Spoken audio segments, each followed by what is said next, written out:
আমি বাথরুমে পড়ে গিয়ে মাথায় সামান্য ব্যথা পেয়েছি, খানিকটা রক্তকরণও হয়েছে। ড্রেসিং করাতে বাসার কাছে ফার্মেসিতে এসেছি। এসে দেখি ফার্মেসির কাশফুল কর্নারে এলাকার একজন আঙ্কেল বসে আছেন। প্রত্যেকটা মহল্লায় একজন নিষ্কর্মা লোক থাকেন, যাদের কাজ হচ্ছে মহল্লার গুরুত্বপূর্ণ পয়েন্টে বসে মানুষের দৈনন্দিন কাজকর্মে বাম হাত ঢুকানো। তেমনি একজন আমাদের মহল্লার এই আঙ্কেল আমাকে দেখে ডাক দিলেন, কি খবর জয়? আমি বললাম, এই তো চলছে আঙ্কেল। তখন তিনি বললেন, আরে তোমার কপালে কি হয়েছে? আমি তখন বললাম, বাথরুমে পড়ে ব্যথা পাইছি আঙ্কেল।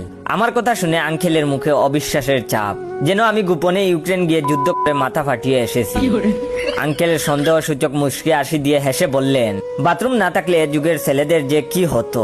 আমি তখন বললাম, কেন আঙ্কেল? তখন তিনি বললেন, এই যে তোমরা বউয়ের পিটানি খেয়ে বাথরুমের ব্যথা বলে চালিয়ে দাও। তখন আমি বললাম, না না আঙ্কেল, বিশ্বাস করেন সত্যি সত্যি বাথরুমে পড়ে গেছিলাম। তখন আঙ্কেল উনার মাথার টুপি সরিয়ে একটা লম্বা কাটা দাগ দেখিয়ে বললেন, বলো তো এটা কিসের দাগ? আমি দেখে বললাম, অনেক গভীর কত, কি হয়েছিল আঙ্কেল? তখন তিনি বললেন, তোমার মতো বাথরুমে পড়ে গেছিলাম। বিয়ের 2 সপ্তাহ পরের ঘটনা। 6টা সেলাই লাগছিল, সে তুলনায় তোমারটা কিছুই না।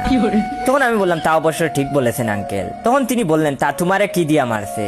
আমি তখন বললাম, রুটির বেলান দিয়া মারছে আঙ্কেল। তখন তিনি বললেন, বাইচা গেছো? আমারে দিছিল খুন্তি দিয়া, গুরুতর জখম। চাইলে 326 দ্বারায় মামলা করতে পারতাম, কিন্তু কারো কাছে কিছু বলি নাই। বন্ধু বান্ধব জিগাইলে কইতাম বাথরুমে পড়ে ব্যথা পাইছি।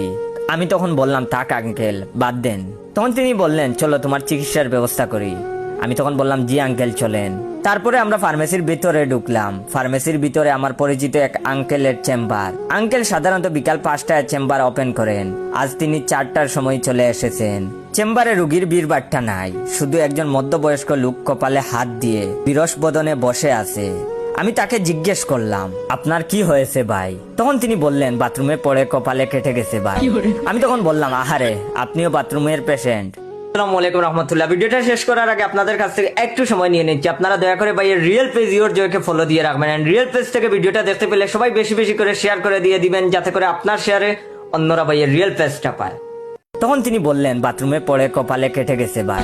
আমি তখন বললাম, আহারে, আপনিও বাথরুমের পেশেন্ট? তখন তিনি বললেন, জি ভাই, আপনার কি হয়েছে? তখন আমি বললাম, আমিও বাথরুমে পড়ে গেছিলাম। তখন তিনি বললেন, ইসরে, কিসের উপরে পড়েছিলেন? আমি তখন বললাম, রুটির বেলানের উপর। তখন তিনি বললেন, খুব ডেঞ্জারাস। আমি তখন বললাম, ভাই, আপনি কিসের উপর পড়েছিলেন? তখন তিনি বললেন, ডাল গুটনির উপর। তার কিছুক্ষণ পর আঙ্কেলের চেম্বারের সুন্দরী অ্যাসিস্ট্যান্ট নরমাতে আমার মাথায় ব্যান্ডেজ বেঁধে দিচ্ছে। পাশেই ডক্টর আঙ্কেল বিষণ্ণ মনে বসে আছেন। আঙ্কেলের কপালে লালচে কালো দাগ। আমি বিনীতভাবে আঙ্কেলকে বললাম, আঙ্কেল, আপনার কপালে কি হয়েছে? তখন তিনি বললেন, আর বলো না, সকালে ব্যালেন্স হারিয়ে বাথরুমে পড়ে গেছিলাম। আমি তখন বললাম, আহারে, কিসের উপর পড়েছিলেন আঙ্কেল? তখন তিনি বললেন, ফুলদানির উপর। ডক্টর আঙ্কেলের কাছ থেকে এই কথাটা শুনে এলাকার আকাইম্মা আঙ্কেল আক্ষেপ প্রকাশ করে বললেন, দিনকাল যা পড়েছে, এখন তো সংসার করতেও মাথায় হেলমেট পরা লাগবে।